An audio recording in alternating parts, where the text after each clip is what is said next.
B J P അധികാരത്തിൽ നിന്ന് പോകണം, മോദി എങ്ങനെയും അധികാരത്തിൽ നിന്ന് ഒഴിയണം. ഈ വികാരം തീവ്രമായിട്ടുള്ളതാണ്. കാരണം അവരുടെ ജീവൽ പ്രശ്നമാണ്, ഇവിടെ ജീവിക്കാൻ കഴിയുക എന്നുള്ളൊരു പ്രശ്നമാണ്. അവർക്ക് ഇടതുപക്ഷത്തോടൊരു വിരോധമില്ല കേട്ടോ, അതാദ്യം മനസ്സിലാക്കിക്കൊള്ളണം. ഇടതുപക്ഷത്തോടുള്ള വിരോധത്തിൻ്റെ ഭാഗമായി അവരിവിടെ ഒരു നിലപാട് സ്വീകരിക്കുകയല്ല. അവർ കാണുന്നത് എന്താ? അവർ കാണുന്നത് രാജ്യത്ത് മോദിയുടെ ഭരണം ഒഴിവാക്കുക, പുതിയൊരു ഗവൺമെൻറ് വരിക. അത് സാധാരണഗതിയിൽ കോൺഗ്രസിൻ്റെ നേതൃത്വത്തിലുള്ളൊരു ഗവൺമെൻറ്റാണ് ഇന്നത്തെ നിലയിൽ ഇന്ത്യയിൽ സാധ്യതയുള്ളത്. അപ്പോൾ കേരളത്തിൽ ഞങ്ങളെന്ത് നിലപാട് സ്വീകരിക്കണം? ആ വിഭാഗം ചിന്തിക്കുകയാണ്. കോൺഗ്രസ് ജയിച്ച് വരുന്നതാണ് നല്ലതെന്ന് അവർ ചിന്തിക്കുന്നു. നിങ്ങളത് നിങ്ങളുടെ താൽക്കാലിക ലാഭത്തിന് വേണ്ടി ഞങ്ങൾക്കെതിരായ ഒരു വികാരമാണ് ഉയർന്നു വന്നതെന്നാണ് ചിന്തിക്കുന്നത്. ഞങ്ങൾക്കെതിരായല്ല, ബി ജെ പിയെയും മോദിയെയും പരാജയപ്പെടുത്തുക, ഭരണത്തിൽ നിന്ന് ഒഴിവാക്കുക, അതിന് കോൺഗ്രസ് അടക്കമുള്ള സംവിധാനമാണ് രാജ്യത്ത് നല്ലത് എന്ന ചിന്ത അവർക്കുണ്ടാകുന്നു. ഇതാണ് ഉണ്ടായത്. ഞാൻ പറയുന്നത് ആദ്യം മനസ്സിലാക്കുന്നു, വെറുതെ ഒച്ചയുണ്ടാക്കും. ഇതാണ് നമ്മുടെ നാട്ടിൽ സംഭവിക്കുന്നത്. അത് ഇപ്പോൾ മാത്രം ഉണ്ടായതല്ല, ഇതാണ് 2019 ഉണ്ടായത്. 2019 രാഹുൽ ഗാന്ധി വന്നിറങ്ങി പ്രധാനമന്ത്രി സ്ഥാനാർത്ഥിയാണ് എന്നൊരു ചിത്രം ഉയർന്നു വന്നു. സ്വാഭാവികമായ ഒഴുക്കുണ്ടായി. സ്വാഭാവികമാണത്. തെറ്റായി ധരിക്കണ്ട, ഞങ്ങൾക്കെതിരായ വല്ലാത്ത വികാരമാണ് അതിനവരെ നയിച്ചത് എന്ന്. ഞങ്ങളങ്ങനെ കാണുന്നില്ല അതിനെ. അതാണ് ഒരു ഭാഗം. വേറൊരു കാണുന്നില്ലേ ഞാൻ പറയുന്നത്, ഈ ഇരുന്നു കൊണ്ട് പറയുന്ന ആൾക്ക് കാണുന്ന എല്ലാവരും ഞാൻ പറയുന്നത്, ഞാൻ കണ്ട കാര്യമാണ് ഞാൻ പറയുന്നത്. അതിലെന്തെങ്കിലും കാര്യമുണ്ടോ എന്ന് മനസ്സിലാക്കണമെങ്കിൽ ആ കേട്ടത് വെച്ചൊന്ന് ആലോചിക്കാൻ തയ്യാറാണ്. അന്നേരം തന്നെ ബബ എന്ന് പറഞ്ഞിട്ട് അതിന് മറുപടിയാവില്ല. അതാണ് മനസ്സിലാക്കേണ്ടത്. ഈ പറയുന്നതിൽ എന്തെങ്കിലും വസ്തുതയുണ്ടോ എന്നൊന്ന് പരിശോധിച്ച് നോക്കും. വേറൊരു വിഭാഗം ഞങ്ങളുമായിട്ട് യാതൊരു തരത്തിലുള്ള വിപ്രതിപത്തിയുമില്ല. പക്ഷേ അവർ ആഗ്രഹിക്കുന്നത് ഈ പറയുന്ന ബദൽ സംവിധാനം കോൺഗ്രസിന് നേതൃത്വത്തിൽ വരുന്നതാണ് നല്ലത്. അതുകൊണ്ട് കോൺഗ്രസ് സ്ഥാനാർത്ഥിയെ ലോക്സഭയിൽ വിജയിപ്പിക്കുന്നതാണ് നന്നാവുക, UDF സ്ഥാനാർത്ഥികളെ കോൺഗ്രസ് സ്ഥാനാർത്ഥികളെ വിജയിപ്പിക്കുന്നതാണ് നന്നാവുക എന്നവർ കാണുന്നു. അതിൽ ആ വിഭാഗത്തിൽ സമ്മർദ്ദം ചെലുത്താനും ഇടപെടാനും ഒക്കെ കഴിയുന്ന മേധാവികൾ തന്നെ ആ നിലപാട് സ്വീകരിച്ചുകൊണ്ട് ആളുകളുടെ അടുത്ത് പറയുകയും ചെയ്യുന്നു, പറയാൻ പറ്റുന്നവരോടൊക്കെ. ഇതൊക്കെയാണ് നടന്ന കാര്യം, ഇതൊക്കെയാണ് സംഭവിക്കുന്ന കാര്യം. സ്വാഭാവികമായും അവരും നിങ്ങൾക്ക് വോട്ട് ചെയ്യും. നിങ്ങൾ വോട്ട് വാങ്ങിയതിലോ നിങ്ങൾ തൽക്കാലം ജയിച്ചതിലോ ഒന്നും ഞങ്ങൾ വല്ലാതെ വേവലാതിപ്പെടുന്നില്ല. കാരണം അതൊന്നും ഞങ്ങൾക്ക് നഷ്ടമാകുന്നൊരു കാര്യമല്ല. ഞങ്ങളും നിങ്ങളും ഗൗരവമായി കാണേണ്ട കാര്യം എങ്ങനെ BJP ഇവിടെ ഒരു മണ്ഡലത്തിൽ ജയിച്ചു വന്നു എന്നുള്ളതാണ്. അത് ഗൗരവമായിട്ട് തന്നെ കാണും. ഇപ്പോൾ നിങ്ങൾ പറഞ്ഞു വന്നത് ഞങ്ങളുടെ പരാജയത്തെക്കുറിച്ചാണല്ലോ. നിങ്ങൾ പരിശോധിക്കാൻ വേണ്ടി ഒരു കാര്യം ഞാൻ പറയുകയാണ്. അതായത് കഴിഞ്ഞ തെരഞ്ഞെടുപ്പിൽ 2019 LDFന് 71,56,000 വോട്ടാണ് ലഭിച്ചത്. ഞങ്ങൾക്ക് ഇപ്പോൾ 66,64,000 വോട്ടാണ് ലഭിച്ചത്. അപ്പോൾ 4,92,000 കുറവ് ഉണ്ടായി എന്നതാണ് വസ്തുത. 4,92,000 വോട്ട് 2019 നിന്ന് ഞങ്ങൾക്ക് കുറഞ്ഞു. ഈ എല്ലാ ആനുകൂല്യവും കിട്ടിയ നിങ്ങളുടെ സ്ഥിതിയോ? ആലോചിക്കാൻ പറയുകയാണ് ഞാൻ. 2019 96,29,000 വോട്ടാണ് നിങ്ങൾക്ക് ലഭിച്ചത്. ഇപ്പോൾ നിങ്ങൾക്ക് 90,000 90,17,000 വോട്ടാണ്. എന്ന് പറഞ്ഞാൽ കൃത്യമായി പറഞ്ഞാൽ 6,11,000 വോട്ടിൻ്റെ കുറവ്. 6,11,840 അത് 12,000-അടുത്തെത്തും.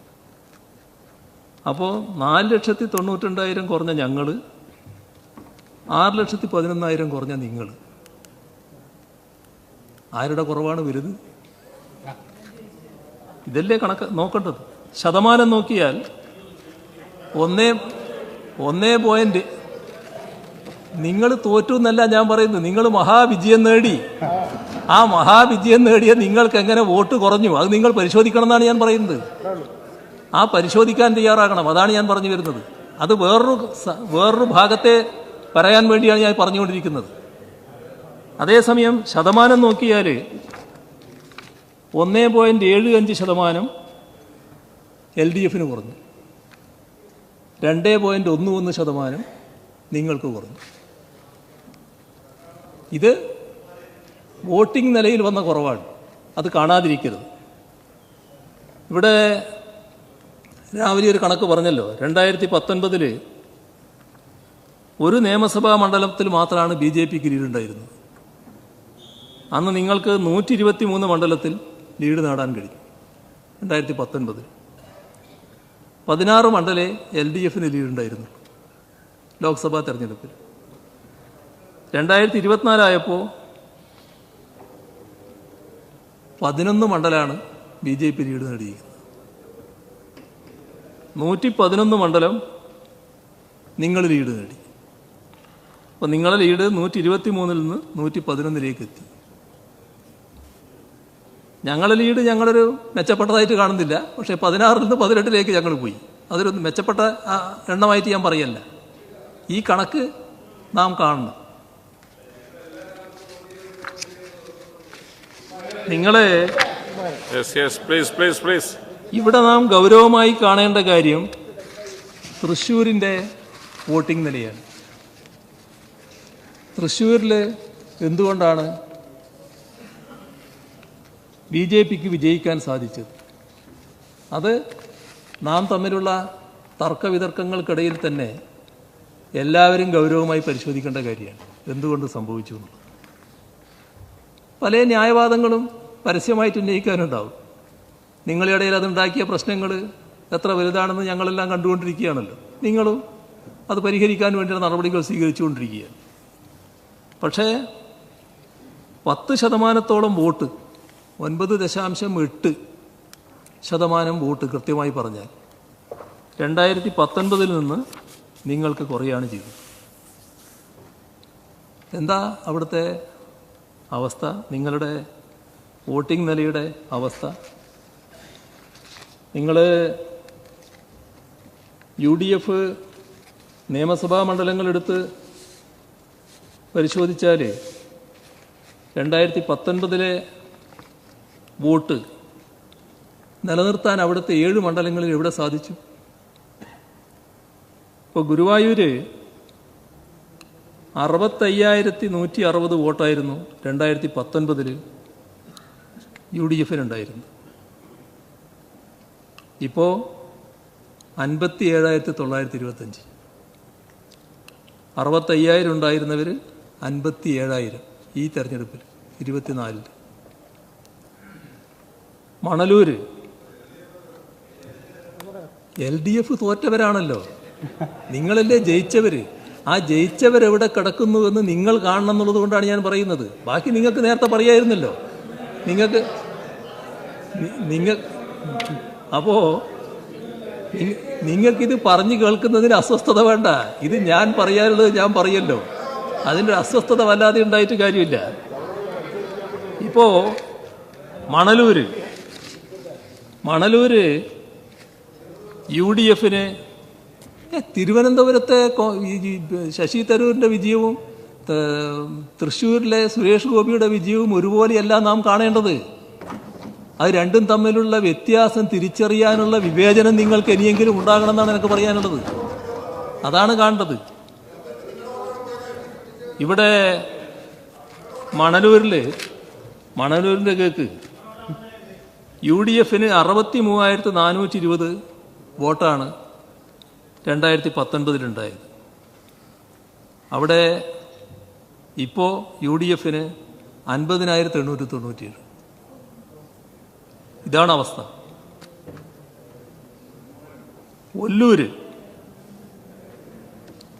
ഒല്ലൂരിനെ പറ്റി എല്ലാവർക്കും അറിയാലോ. പ്രത്യേകിച്ച് ഓർക്കേണ്ട ഒരു സ്ഥലമാണത്. ഇതിൻ്റെ അവസാനം ഞാൻ പറയാം അതിനെപ്പറ്റി. അത് നമ്മുടെ റവന്യൂ മിനിസ്റ്റർ മണ്ഡലമായതുകൊണ്ട് മാത്രം പറയുന്നതല്ല, പ്രത്യേകം നമ്മളെല്ലാവരും കാണേണ്ട ഒരു സ്ഥലമായതുകൊണ്ട് പറയാം.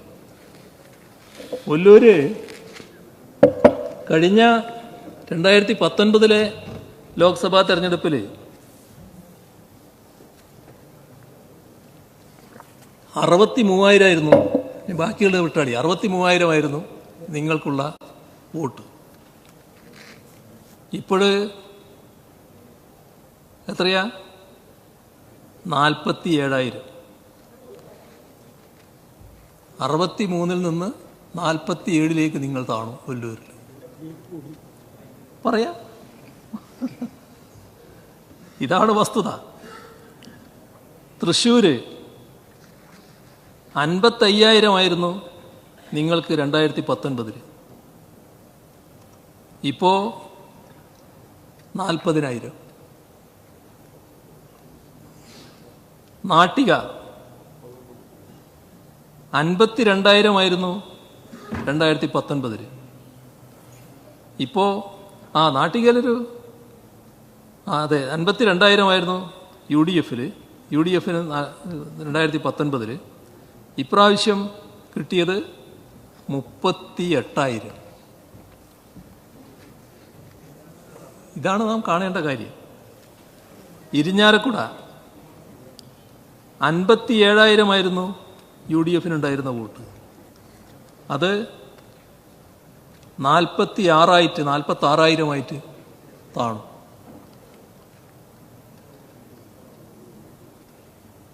പുതുക്കാട് 56,000 UDF 2019 ഉണ്ടായിരുന്ന വോട്ട്. ഇപ്പോൾ 42,000 താണു. അങ്ങനെയാണ് 2,93,000 വോട്ടിൽ നിന്ന് 4,15,000 വോട്ടിൽ നിന്ന് 3,28,000 വോട്ടിലേക്ക് താഴുന്ന അവസ്ഥയുണ്ടായത്. ഇവിടെ ശ്രദ്ധിക്കേണ്ട ഒരു കാര്യം, നാം ഗൗരവമായി കാണേണ്ട ഒരു കാര്യം, എങ്ങനെയാണ് ഈ വിജയം, എങ്ങനെയാണ് UDF ഈ തരത്തിൽ പുറകോട്ട് പോകാനും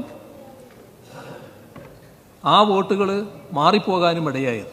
ഇവിടെ ഗൗരവമായി കാണേണ്ട ഒരു കാര്യം, UDF മറ്റെല്ലാ സ്ഥലത്തും നിന്ന ചില ശക്തികളുടെ മേധാവികളെ മറ്റു തരത്തിൽ കൂടെ നിർത്താൻ അവർക്ക് സാധിച്ചു. ഇതെല്ലാം കേരളത്തിൽ നടക്കുന്ന ചില യാഥാർത്ഥ്യങ്ങളാണ്, അത് കാണാതിരിക്കരുത്. അതിൻ്റെ ഭാഗമായുള്ള മാറ്റങ്ങളുണ്ടായി.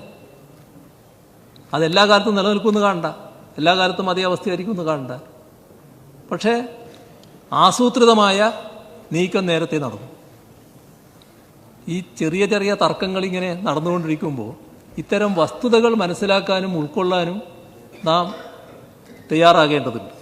ഷംസുദ്ദീൻ അങ്ങേയറ്റം സംസ്കാര സമ്പന്നമായ രീതിയിൽ ഈ സഭയിൽ ഇടപെടുന്ന ഒരാളാണ്.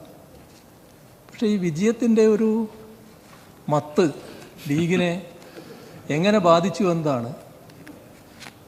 പട്ടി എന്ന് വിളിക്കാതെ ഞങ്ങളെയെല്ലാം പട്ടികളായി ചിത്രീകരിക്കുന്ന തരത്തിലുള്ളൊരു പദപ്രയോഗം അദ്ദേഹത്തിൻ്റെ ഭാഗത്തുനിന്നുണ്ടായി. പിൻവലിച്ചത് ശരി, പിൻവലിച്ചത് നല്ലത് തന്നെ, അത് നല്ല കാര്യം തന്നെ. പക്ഷേ പറഞ്ഞത് മനസ്സിലുള്ളൊരു വികാരമാണല്ലോ. എന്തുകൊണ്ടാണ് അങ്ങനെ പറയാനിടയായത്? എന്താണ് അങ്ങനെ പറയാൻ ഇടവന്നത്? സാധാരണഗതിയിൽ നിങ്ങൾ പറയേണ്ട കാര്യം നിങ്ങൾ പറഞ്ഞല്ലോ, നിങ്ങളത് പിൻവലിച്ചു എന്ന് പറഞ്ഞല്ലോ, നിങ്ങളെ വിശദീകരണം ഇപ്പോൾ വേണ്ടതില്ലാലും. അപ്പോൾ സാധാരണഗതിയിൽ അങ്ങനൊരു കാര്യം ഈ സംസ്കാര സമ്പന്നനായ ബഹുമാനായ ഷംസുദ്ദീൻ്റെ ഭാഗത്ത് നിന്ന് ആരെങ്കിലും പ്രതീക്ഷിക്കും. അപ്പോൾ ഏത് തരത്തിലുള്ള ഈ വിജയത്തിൻ്റെ മത്ത് ലീഗിന് പിടിച്ചു എന്നുള്ളതാണ് അത് കാണിക്കുന്നത്. അതോടൊപ്പം തന്നെ ഞങ്ങളോട് ബഷീർ ചോദിച്ചു, ബഹുമാനായ ബഷീർ, അദ്ദേഹത്തെ കാണുന്നില്ല ഞാൻ നോക്കിയിട്ട്, നാണവും ഉളുപ്പും ഉണ്ടോ എന്ന്. ഞങ്ങൾക്ക് നാണവും ഉളുപ്പും ഇല്ലാതിരിക്കേണ്ട ഒരു കാര്യമില്ല കേട്ടോ. അദ്ദേഹത്തെ ഇവിടെ കാണുന്നില്ല. ഓ ഇംഗ്ലീഷൊന്നല്ല, ഇംഗ്ലീഷൊന്നല്ല അദ്ദേഹം പറഞ്ഞത്. നാണവും ഉളുപ്പും ഉണ്ടോ എന്ന് തന്നെയാണ് ചോദിച്ചത്. ഞാൻ കൃത്യമായിട്ട് കേൾക്കുന്നുണ്ടായിരുന്നു. ഞാൻ ഇവിടെ ഇരിക്കുന്നില്ലെങ്കിൽ ഞാൻ കേൾക്കുന്നുണ്ടായിരുന്നു. അത് വേറെ, ഇതാണ് ചോദിച്ചത്. അപ്പം ഇതൊക്കെ ലീഗിന് വരുന്ന ഒരു മാറ്റമാണ് കാണിക്കുന്നത്. ഇത് ഈ ജയത്തിൻ്റെ വലിയ തോതിലുള്ള ഒരു മത്തുപിടുത്തം അതുണ്ടായിരിക്കുന്നു എന്നാണ്. അത് വേണ്ട എന്നാണ് എനിക്ക് പറയാനുള്ളത്. ഞങ്ങൾ ഈ തെരഞ്ഞെടുപ്പിൽ പരാജയപ്പെട്ടു എന്നുള്ളത് ശരിയാണ്. ആ പരാജയപ്പെടാനിടയായ കാരണങ്ങൾ ഞങ്ങൾ വിശദമായി പരിശോധിക്കും. ആ പരിശോധിച്ച് തിരുത്തേണ്ട കാര്യങ്ങളുണ്ടെങ്കിൽ ഞങ്ങൾ തിരുത്തുകയും ചെയ്യും. അതൊക്കെ ഞങ്ങൾ സാധാരണഗതിയിൽ സ്വീകരിച്ചുകൊണ്ടിരിക്കുന്ന നടപടിയാണ്. പക്ഷേ ഈ പരാജയം ആത്യന്തികമായൊരു പരാജയമായിട്ട് ഞങ്ങൾ കാണുന്നേയില്ല. നേരത്തെ പറഞ്ഞ ഘടകങ്ങളൊക്കെയാണ് ഉണ്ടായിട്ടുള്ളത്. ഒരു സംശയവും വേണ്ട, നല്ല രീതിയിൽ തന്നെ ജനങ്ങളോടൊപ്പം നിന്ന് ജനങ്ങളുടെ പിന്തുണയോടെ ഞങ്ങൾ വീണ്ടും ഉണ്ടാകും എന്ന് മാത്രമാണ് പറയാനുള്ളത്. മറ്റ് കൂടുതൽ കാര്യങ്ങളിലേക്ക് ഞാൻ കടക്കുന്നില്ല. ഈ ബജറ്റ് പാസ്സാക്കി തരണം എന്ന് അഭ്യർത്ഥിക്കുന്നു.